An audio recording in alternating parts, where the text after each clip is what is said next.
that it will be available afterwards.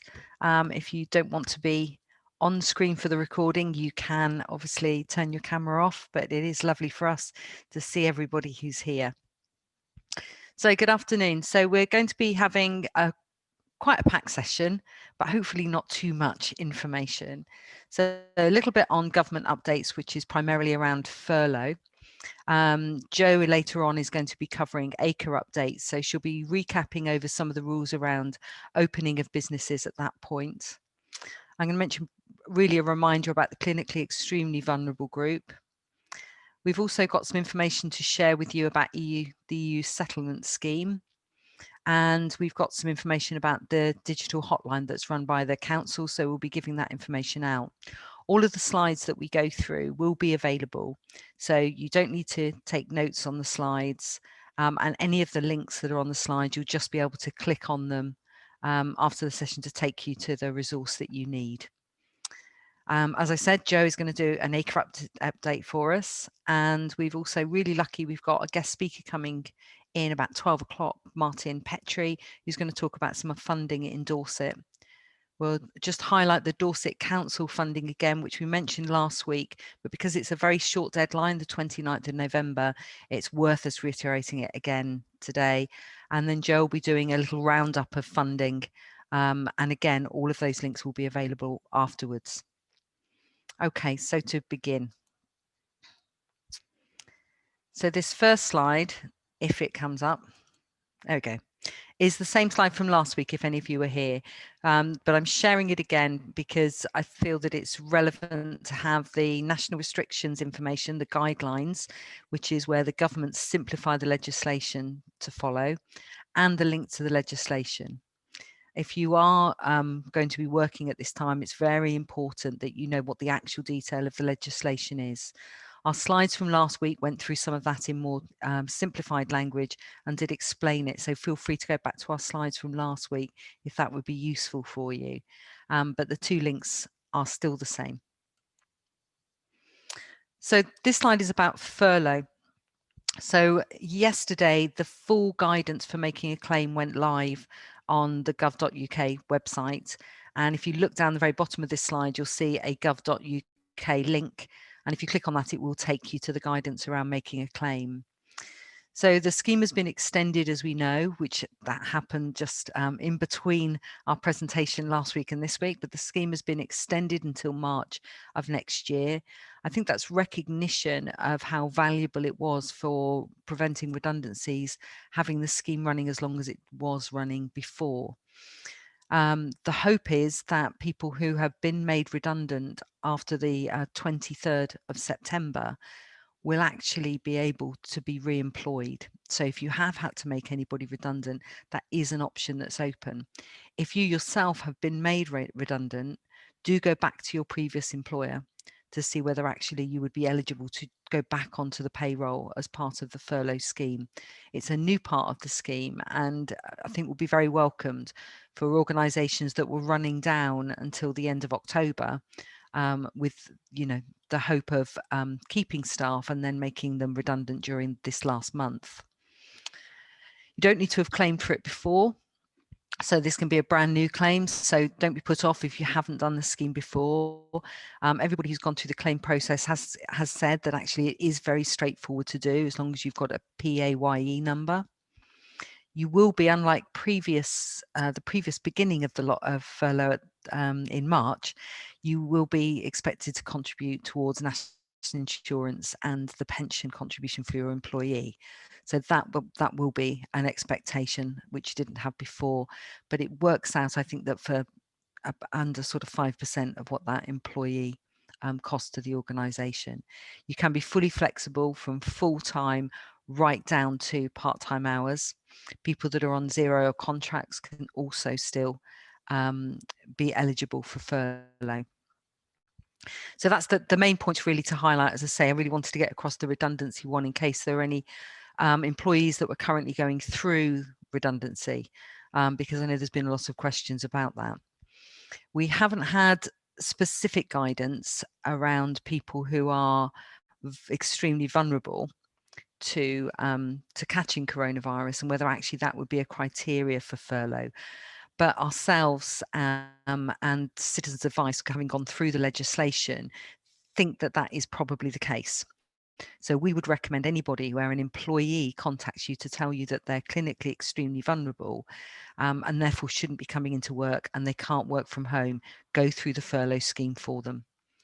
I think probably we'll be seeing in the next week some clarification on that, but all the indicators are that that will be an eligible reason to take somebody through furlough. So just to go over the clinically extremely vulnerable. So last time we talked about shielding.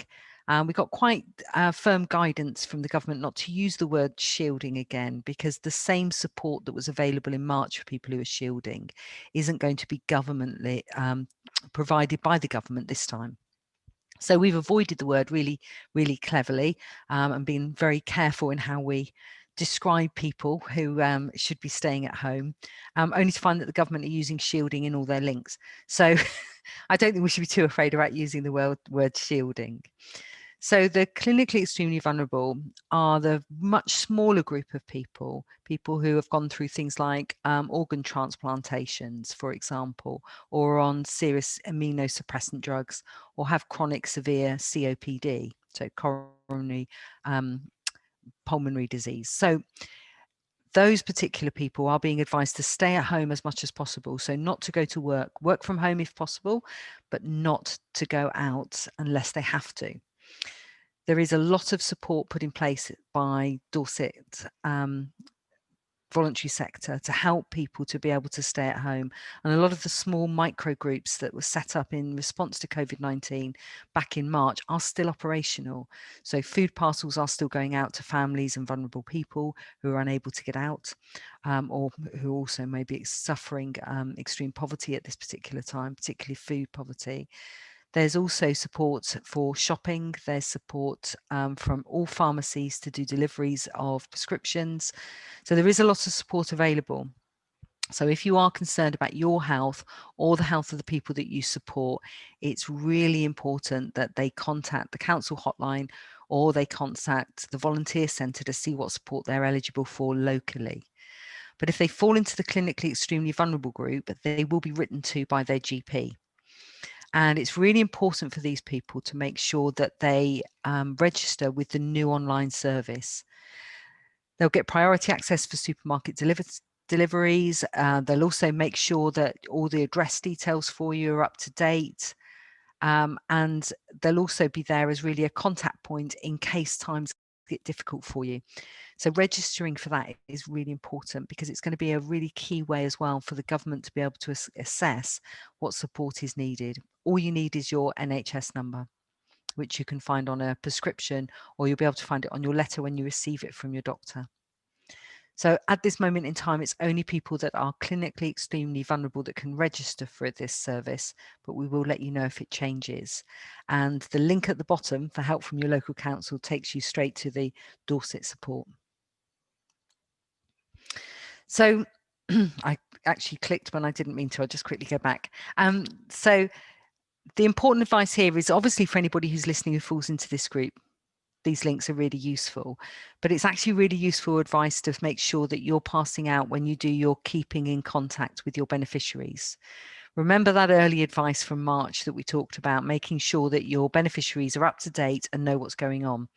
So make sure this kind of information is also circulated to them, whether that's through email, whether that's telephone call, contact, whatever it might be. It's really good that we get this information out to as many people as possible. Okay, so that's me for the government updates. Please do put any questions in the chat bar if you've got them. So I said that we were going to mention about the EU settlement scheme. So this is a national scheme to support people from the EU, the EEA, and Swiss citizens to be able to get settled or pre-settled status. So for any of you that are unsure, the EEA covers all of the EU, including, and I always have to check this, Norway, Iceland and Liechtenstein. I did practice that beforehand. So a lot of people have been kind of a bit complacent about registering because the scheme runs until the 30th of June of next year. So it seems like a long way away. But you need to be living in the UK before the 31st of December in order to be eligible to apply.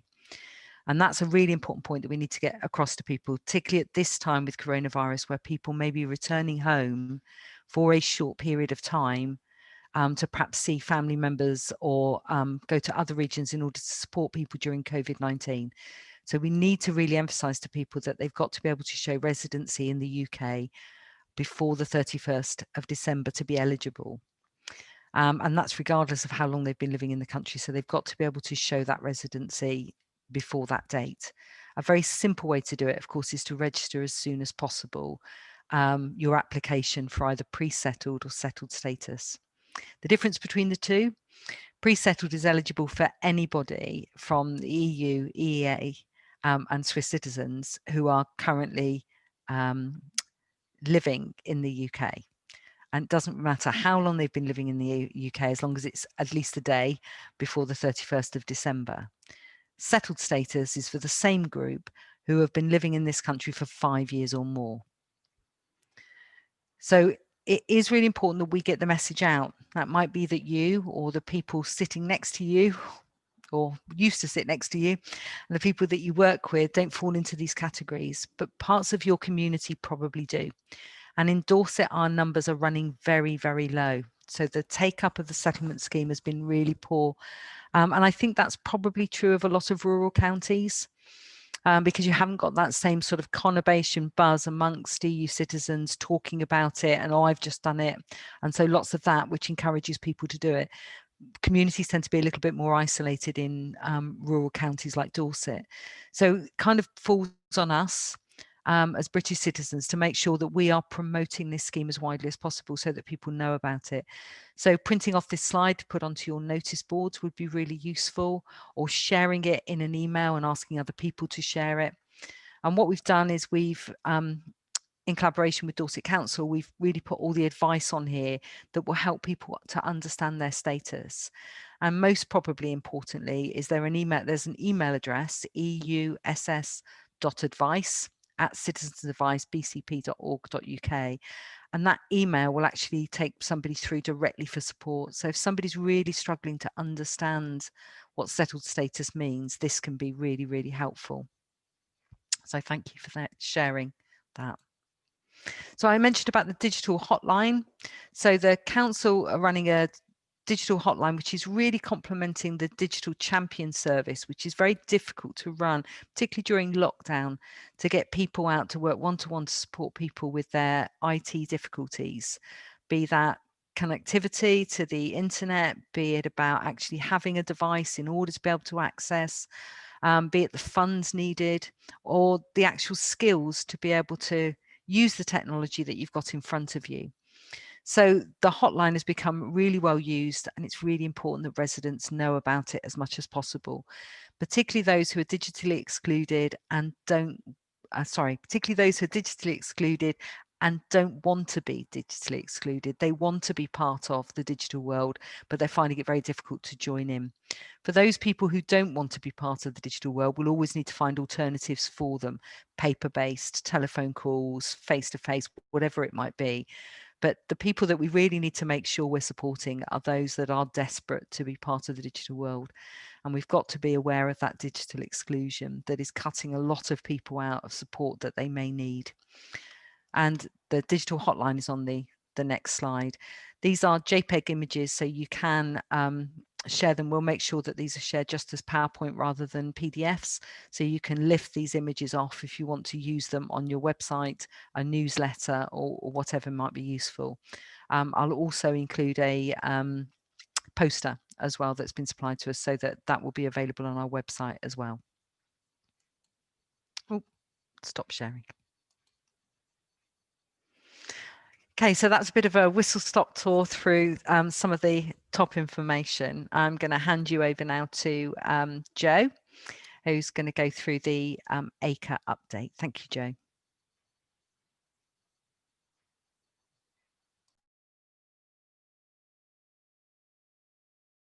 Am I? You're muted, Joe. Can you hear me now? Yep, brilliant, thank you. Okay, another whistle-stop tour. Again, we're trying to cover as much as we possibly can in quite a short sort of space of time, but I shall start with the closure of and restrictions on businesses. So this will apply to anybody that runs a community centre or village hall. So they must make sure that it's closed unless you are able to provide essential voluntary activities or urgent public support, such as food banks, support for the homeless and vulnerable people, blood donation sessions, education, training, and support groups, and childcare. Right, now, oh, don't you just love it when nothing works? Yay! But of course, there are always exceptions, and we did run through this last week, but for those of you that weren't here, support groups are such as Cocaine Anonymous, Alcoholics Anonymous, domestic abuse, all those sorts of different groups that need to keep running whilst we're in lockdown. And these groups can't be any more than 15 people. They should be running in community centres or village halls. They're not expected to be run in private dwellings. And it's necessary for members of these groups to be physically present at that gathering, particularly with the different ones that I've mentioned, because they need that sort of physical presence. Now, I've mentioned a few of these already. Victims of crime, including domestic abuse, these are the people that are exceptions in relation to gatherings.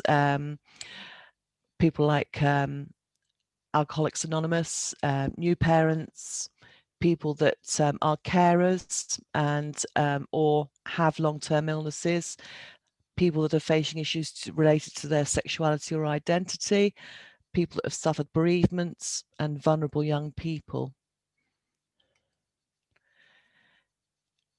Then we go on to financial support, which I know if you're running a village hall, this is something that you probably could be very interested in.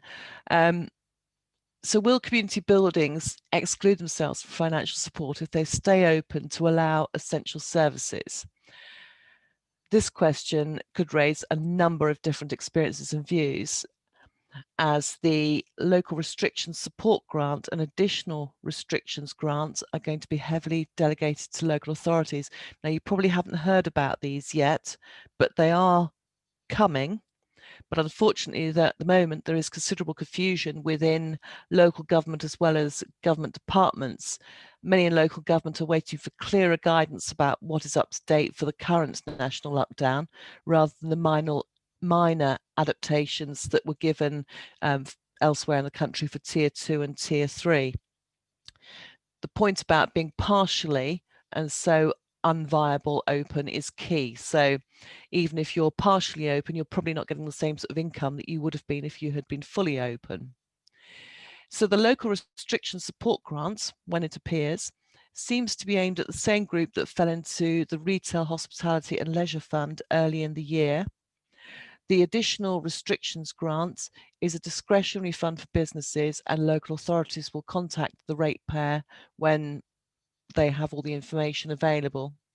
The other thing is the local restriction support grant sector, but that's something that won't apply to any of you because this is for businesses that have been closed since March. So you're talking about nightclubs, dance halls, discotheques, hostess bars, that type of thing. So unless there are any of those sorts of things going on in little villages in Dorset, that shouldn't apply to you. So what are the permitted activities that you can do? Well, there are actually a fair amount of them. You would think that you've got to be closed and that's it, but actually there's quite a lot of things that you can do. So you can provide essential voluntary activities or urgent public support services. So that includes things like food banks, support for the homeless, vulnerable people, blood donation. You can still do education and training, support groups. You can still do childcare as long as it's registered. The person that's doing the childcare is registered under Part 3 of the Childcare Act as supervised activities for children. So in practice, other parts of the regulations clearly allow a wider range of functions to take place within the premises. In other words, while there's a community hall or centre that can only open for a small range of purposes, there are other uses that the building can be used for. So you could actually have somebody that is a business, they could rent your village hall, for example, if they needed the premises to operate from, because businesses that are permitted to open can use a village hall to operate from. So who's allowed to stay open? Food markets, licensed shops selling alcohol, pharmacies, chemists, newsagents, post offices, where you can see there's actually a very large amount of people that can stay open. And you'll also notice that there's a delivery, drop-off or collection point. So that would be for things like food parcels and other things like prescriptions. And public toilets are allowed to stay open as well, most important. Performing arts. Now, this one I get loads of questions about. If you are a professional dancer, you can still carry on using dance studios. If you are a group of professional musicians, you can rehearse in a village or community hall, as that would form part of your business venue and wouldn't be open as a village hall or community hall at the time. But unfortunately, if you are amateur, so you're not being paid for the creative performance that you do, you cannot do rehearsals or shows. Libraries are allowed to be open for the same purposes of village halls and community halls.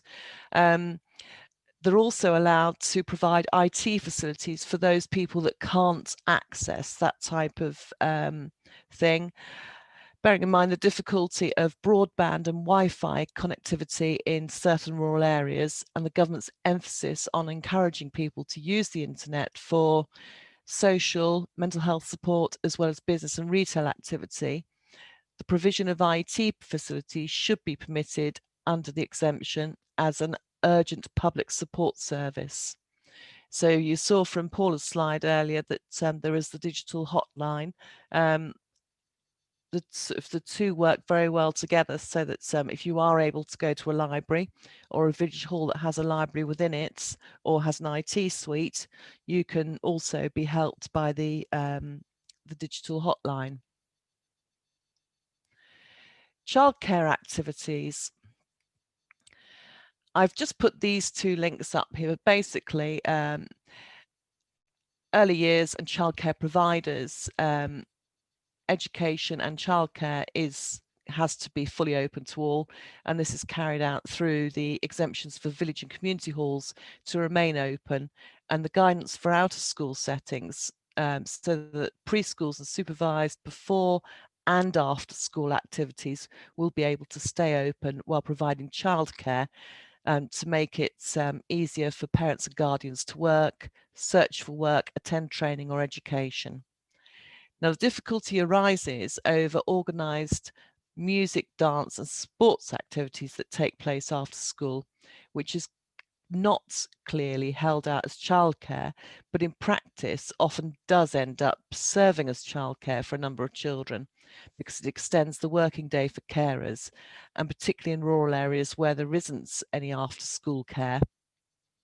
So the guidance says on out of school settings, schools should be working to resume any breakfast and after school activities. They should be still carrying on with after school holiday clubs and other out of school activities. And the guidance on phased return to sport and recreation also provides a little flexibility, which indicates that these can continue to take place in a childcare capacity. Weekend activities are likely to present more of an issue.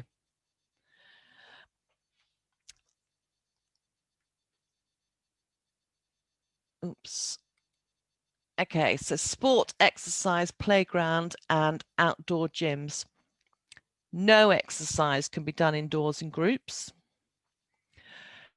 And personal training can take place with someone from another household in an outdoor public space, but you can only work with one person at a time. So no group exercise classes, indoors or outdoors. Instructors are encouraged to go online wherever possible. Parent and toddler classes can't take place in a group exercise setting. Group exercise classes for vulnerable adults and long-term health conditions can't take place. Personal training, as I said, can only be done on a one-to-one basis. Now, outdoor gyms, the government guidance says that they should be closed, but this is easier said than done. People have found that you try and close something like that, they might tape off different things that you don't want people to use, but people remove the tape. So the only reasonable measure which can be taken is to post a notice near the entrance to the ground or equipment or the website to say that the adult gym equipment is closed until the 2nd of December.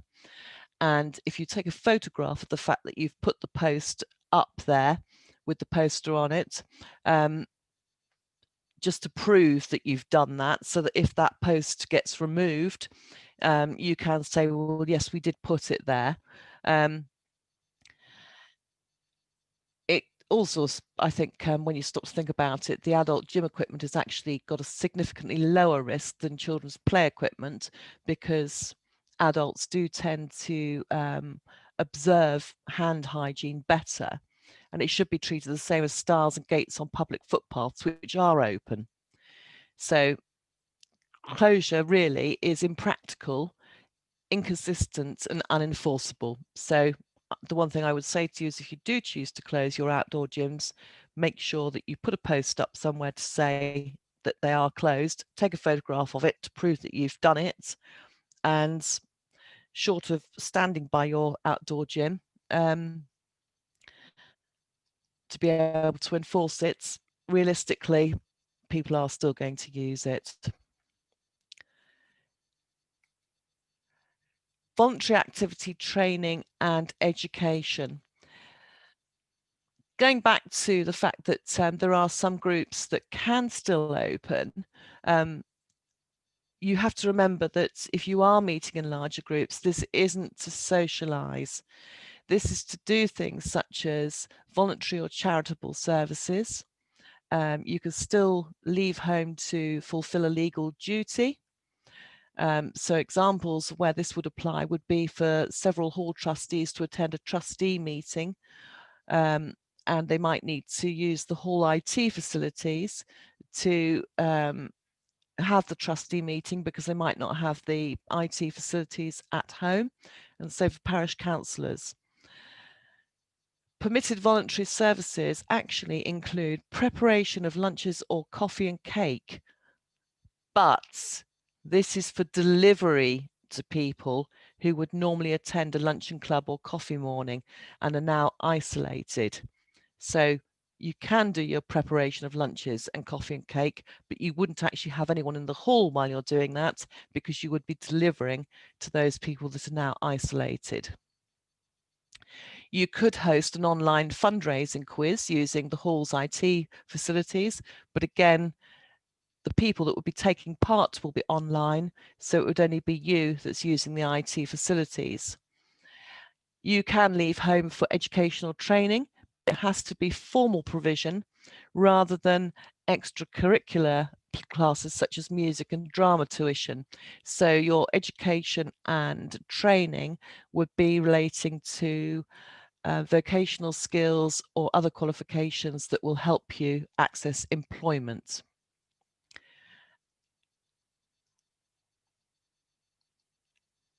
And then we have restrictions on leaving home. So we have Regulation 5 and then we have Regulation 6. Regulation 5 says, no person may leave or be outside of the place where they are living without a reasonable excuse. So this is then the circumstances when you might have a reasonable excuse are such as the place where the person is living includes the premises where they live together with any garden, yard, passage, stair, garage, outhouse, or other such premises. And this regulation doesn't apply to someone that's homeless.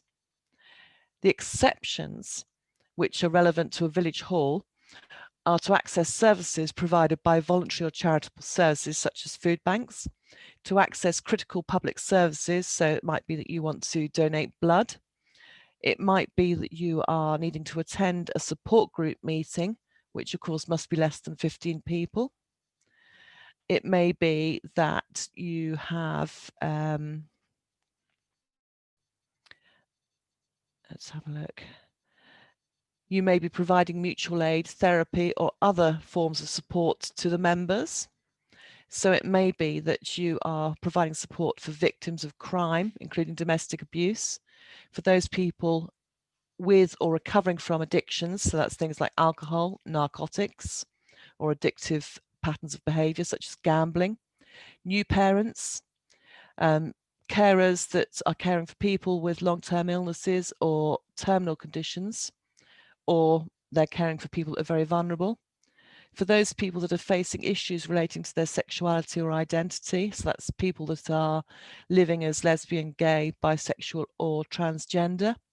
For those people that have suffered bereavements, vulnerable young people, to attend a commemorative event celebrating the life of a person that's died, and accessing childcare. Now, the other thing, so the link is there. This link that I have at the bottom for the legislation.gov.uk, this PDF goes into full detail of everything that I have talked about. It's about 20 pages long and the print's quite small, so enjoy. The other thing that I would like to remind you about is that it's Safeguarding Week next week. So we will be promoting safeguarding and we will be having some training. And unfortunately, I have this on my notes. Bear with me, because I can't actually remember what I was going to say about it. Right. Oh no, and now it's gone. Okay, I might have to ask Paula here, because now that my PowerPoint has completely disappeared off the planet, I was going to talk to you and mention that we have got Safeguarding Week next week, so we'll be promoting that. And I'm going to hand over to Paula, which hopefully she will be able to rescue me at this point. I can try and rescue you, Joe. I don't have the information without you sending me your PowerPoints. So what I'm going to suggest is we move on to our guest speaker that we've got with us today. And what we'll do is we'll perhaps come back to you, Joe. We'll circle back to you when we come back to the end, and we can perhaps update about the Safeguarding Week then. Okay, so I'd like to introduce our guest speaker today, Martin Petrie from GroundWorks, to talk about some funding that's available in Dorset. So good afternoon, Martin, and I'll hand over to you. Thank you very much, Paula, and good afternoon, everybody. Thank you for having me. So I'm just going to very quickly run through a funding opportunity that's available in Dorset at the moment. I think I should be able to share my screen. Hold on 2 seconds, and now that. So hopefully you can all see that up on your screens now. Yeah, I've got a thumbs up from one person. So I'll take that as a yes. So so I'm here to, as I said, I here to talk to you about a grant program that's available in the Dorset area. Just to briefly introduce myself before we get into that, I'm Martin Petcher. I work for GroundWorks London and GroundWorks South, and I'm the I lead the grants team over the kind of southeast and south of England area. We oversee a number of different programs, but one that's particularly interesting for the Dorset area is the ESFA Community Training Grants Program. Now, some of you may have worked on ESF or ESFA programs before. The aim of the Community Training Grants Program is to create funding opportunities for those who wouldn't normally apply for mainstream ESFA or ESF funding. And so it's smaller amounts of money available, but also it can allow quite a wide range of different activities. It's designed to benefit those who are furthest away from the labour market and start participants' progress back to employment. So it's not necessarily we want just projects that are going to get people straight into employment. We understand that there, for some people, actually there are a few steps before that, but it's to help start that journey back to engaging with the labour market.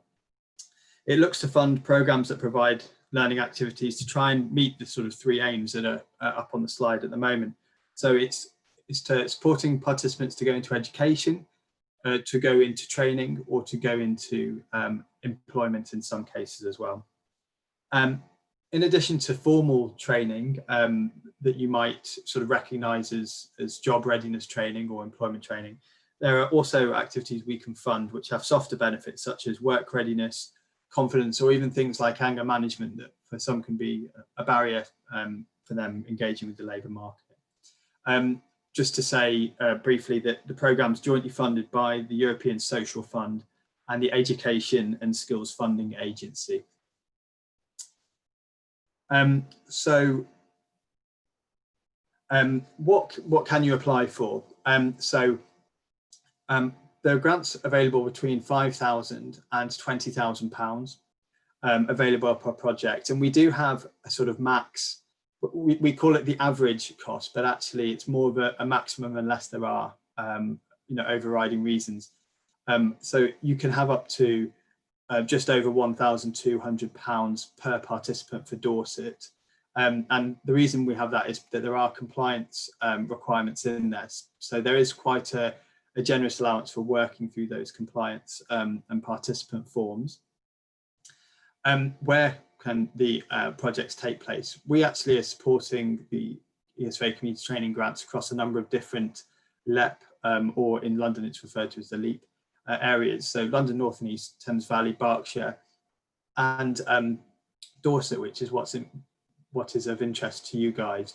And so the local authorities that we cover are Dorset and Bournemouth, Poole and Christchurch. So I know that over the past couple of years, there's been a number of local authorities that have amalgamated. So it is those councils as they currently stand, the areas that they cover. What can you apply for funding for? Any activity that will move them closer to the labour market and hopefully into either education, training or employment. Participants who are eligible to take part in projects which are funded through the grant programme are those who are economically inactive. Economically inactive is our priority, and that is people who are not working, but also not in, generally speaking, not in receipt of benefits for unemployment, and they may be supported by a spouse or by another organisation, and also those who are unemployed, so those who might be receiving universal credit for unemployment, etc. Participants will need to be over 16. We need to be 16 years or older, and they need to be eligible to work within the UK. This does mean that because of the complications around asylum seekers, generally they are not eligible, and because their status can shift, they can't be supported under this programme, although they are supported under different programmes. But refugees would be covered because of their settled status. So yeah, there needs to be an eligibility to work within the UK, and you need to be able to prove that. That can be via a passport or a visa. You can use those to show that your participants are eligible. What kind of organisation can apply for a grant from us? There are two types. Third sector organisations of any size, so those are registered charities. It could also be unregistered charities, community groups, community interest companies, incorporated charitable organisations. I know the title of third sector organisation can be a little bit vague, but essentially, you know, if you're working for the social good, then largely you will fall into that. Small organisations are also eligible to apply. A small organisation is defined as one which has less than 10 million euros turnover, not pounds, but euros, and 49 or less full-time equivalent employees. These levels are very slightly different from the small organisation categorisation that's used by Companies House. I think it's £10 million for Companies House, and it's 50 FTE. So you just need to be able to show, and you can do that via you know, an organisation chart showing how many people work in the organisation for how long, and also just by providing us with accounts that will show that your turnover is less than 10 million euros for the year.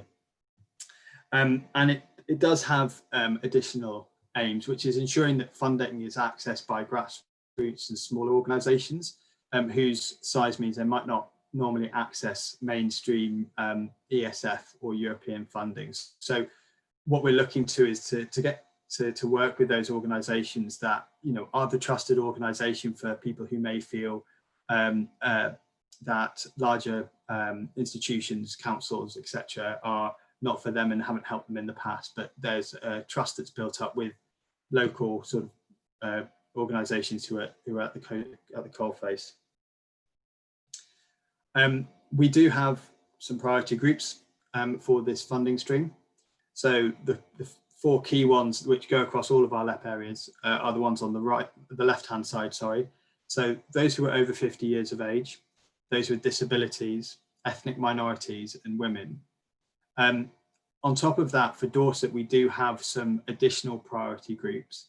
So in Dorset, it's been identified that it's those, often those in rural areas will face particular barriers to employment. And also that there's isolated pockets within the sort of urban areas who face those barriers to accessing the labour market as well. And often that can be to do with confidence or trust with institutions, especially young people in rural areas they're looking to engage with. I have got the sort of additional priorities for Thames Valley, Berkshire and London up there, just in case any of you work outside of Dorset, but I'm not going to go over those now, but just in case you do, or you have partner organisations, we do operate in those areas too. Just some examples of the type of projects that we can support. So they might be first contact engagement activities.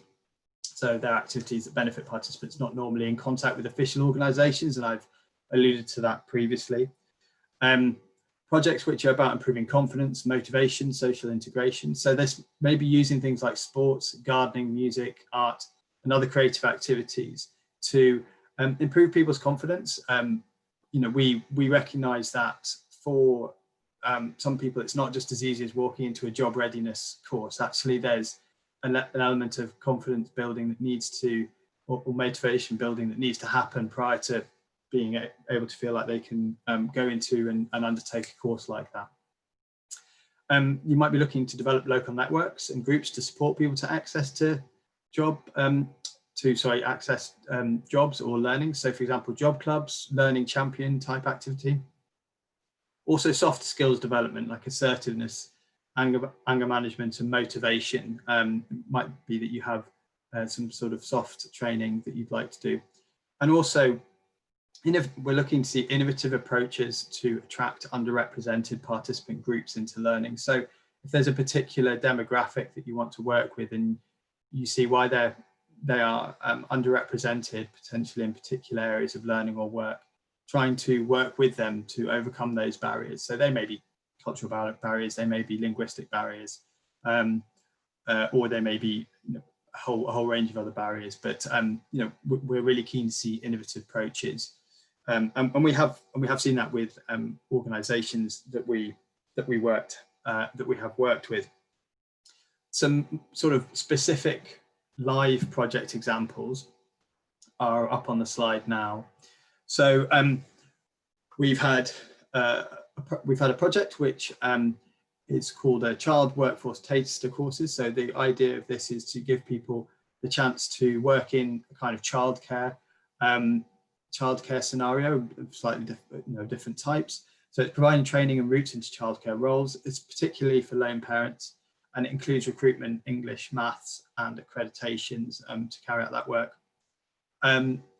Crumb's professional training programme, which got £16,000 over 12 months. This is based in Dorset.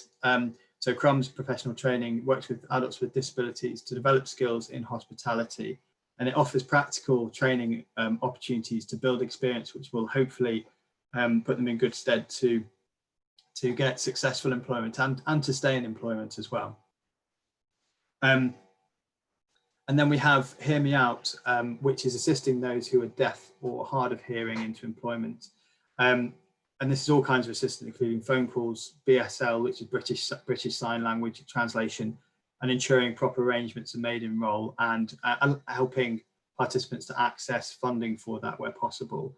And this last one looks particularly at the hurdles that those who are deaf or hard of hearing face, and those have become much more apparent during the COVID-19 pandemic as a result of things like people wearing face masks. That's had a big impact on those who rely on things like lip reading to go about their everyday lives. We have also got some case studies on the website. I'll have that up on a later slide that you can have a look at. And we've also got some examples on the website of projects that have successfully adapted to the COVID situation. So where they've maybe moved away from totally in-person delivery towards more remote activities. So that's quite interesting as well. I think it's important to realise that projects that support people can continue even though there are limitations on the ability to meet up. So my final slide is just about some upcoming dates. So our next application deadline is the 18th of January 2021. And if you submit your application a week earlier than that, we can actually have a look through that and provide some sort of basic comments on any key omissions that you might have in your application, just give you a bit of a pointer where we feel like a panel might pick up some things that are missing. We are also holding application workshops on the 8th and the 16th of December. I have put the link up there. I'm not sure if people want to take a quick snap of that, but I can definitely forward those links on to Rachel and others to forward on afterwards. In fact, I can probably forward these slides on if it's useful for people. And also for additional information on how to apply, you can also visit the GroundWorks website, or you can contact us directly. We have a dedicated email account for this, which is communitytraininggrants@groundwork.org.uk. Now, I see some questions have popped up as I've been talking, so I'll just run through those quickly. I'll just try and make sure I'm answering the ones that are relevant to me. I don't think any of these are relevant to me. I've just had a look through them. I think they're for other, but are there any questions that people would like to ask, either via the chat or sort of sticking their hand up and speaking?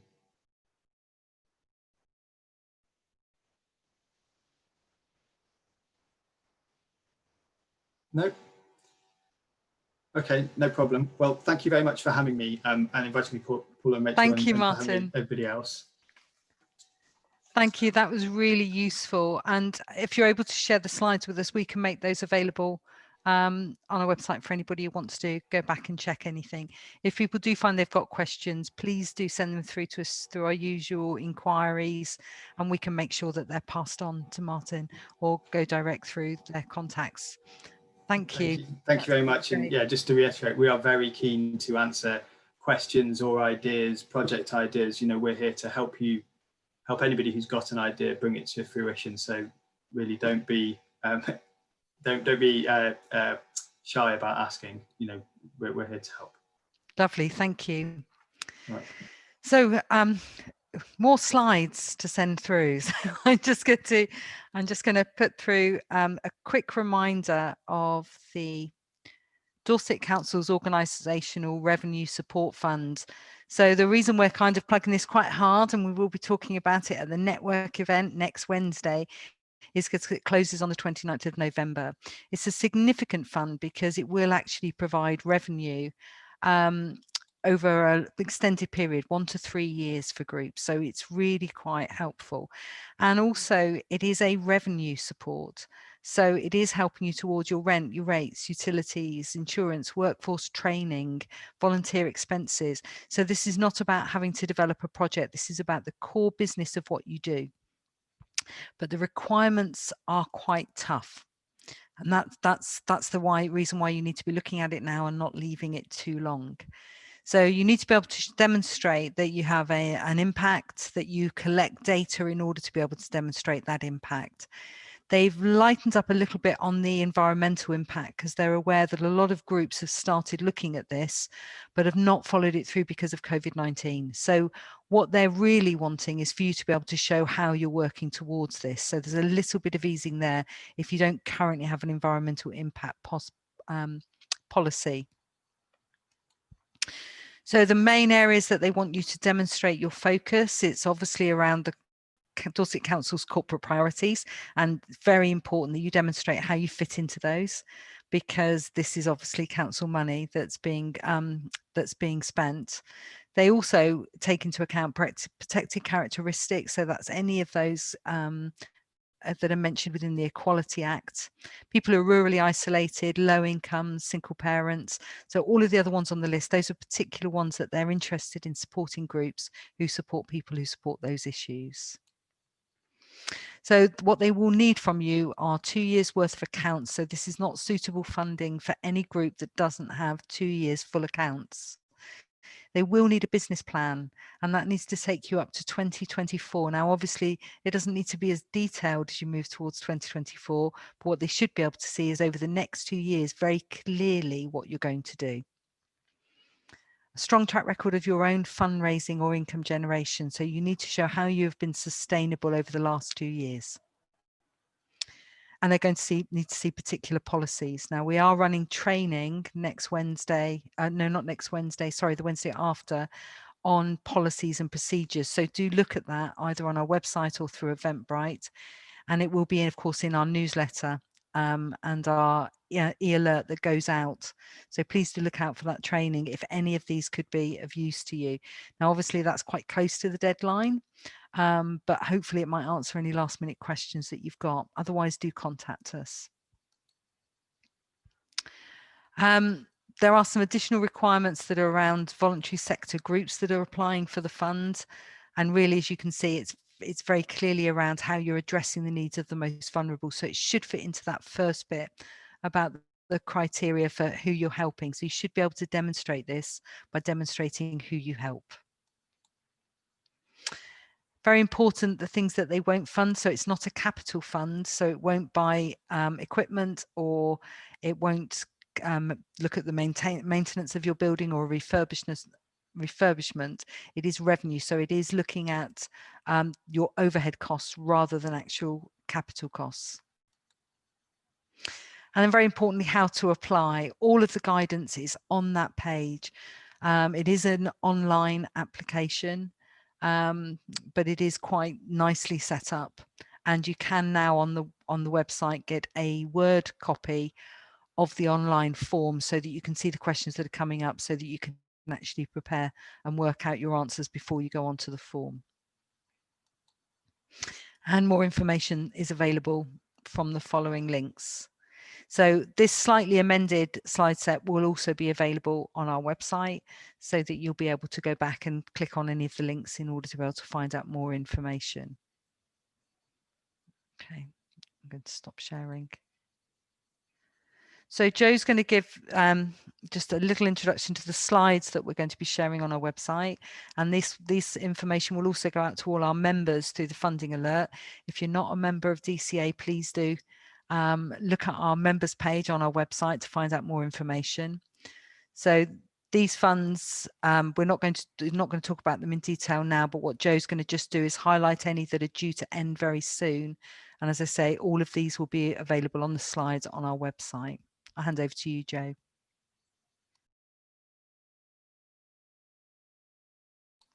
You're on mute, Joe. I didn't swear then, I just said, for goodness sake, you'll be pleased to know, for those people that can lip read. Right, Dorset Community Foundation is probably the most important one, because the deadline for that is in 2 days' time, the 13th of November. Another one to look at the bottom of this slide is the Dorset Council Operational Support Fund, which Paul has just gone through. So again, I'm going to say to you, 29th of November. So it's not long to go.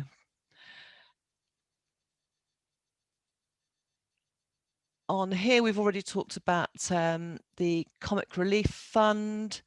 There aren't any sort of near dates for these that are on this slide. Don't forget, we will be putting this up on the website afterwards, so you will be able to look at these in more detail. And the same for that slide. Again, apart from the very one at the bottom, Dorset Council Leisure Development Fund, there's a deadline there of the 31st of December. That sounds quite a long way away, but when you stick Christmas into the mix, that sort of takes a couple of weeks off because everyone starts to shut down. So really, you've only got sort of 4 weeks to be thinking about that one if you're getting together with people to apply for that. These, again, look at the Trust House at the top. It reopens on the 9th of November for the major grants. And Sport England, I think we covered this last week actually when it came to the different things that they will apply for. So again, don't forget, the detail will be on our website later on. The two that aren't on this slide, because I only found out about them last night, the two that for community halls that will be coming down from government, we haven't got any further information about that. So at the moment, they're not on these slides, but when we do hear more, we obviously will update you. And then finally, this is the slide that I wanted to show you earlier. Next week is Safeguarding Week, and we will be working with ACRE to promote their resources to support village halls and community spaces to make sure that their procedures and policies are compliant. It's one of those things that's kind of slipped down the list, unfortunately, but with coronavirus and the way that things have been going over the last few months, it's more important than ever to make sure that your safeguarding policies are absolutely up to date and right. We are running training on this on December the 9th, and it's specifically aimed at village halls and community spaces. So look out for that. We will give you more information, so keep looking at our websites to be able to see how to book on and times and all that sort of thing. And I'll hand you back to Paula. Thank you, Joe. So just before we end, I'll make sure that on the safeguarding slide, we've got the links to ACRE so that you've got access to the resources that are on there, and also to our sign up to our e-newsletter, which is our fantastic newsletter that's been created by Ray. It's really interactive. It makes for a really good read. If you do have any problems clicking on it in the email, if you just scroll down, you'll actually see other ways that you can get into the e-news, because some email and some browsers prevent pictures from showing, but that's okay because there's other ways to click on. Just scroll down the email for further advice. So if you're not currently subscribed to our e-news, do sign up to it, and then you'll hear all about our latest training. That training on December the 9th is a really key training session for any village hall, management committee, community building, because we know how difficult it is for you around safeguarding. Your roles and responsibilities are very different from a service provider, as a hirer and a venue provider. And it's often something that we know a lot of community buildings and village halls struggle with, is how to get the tone of the policy right.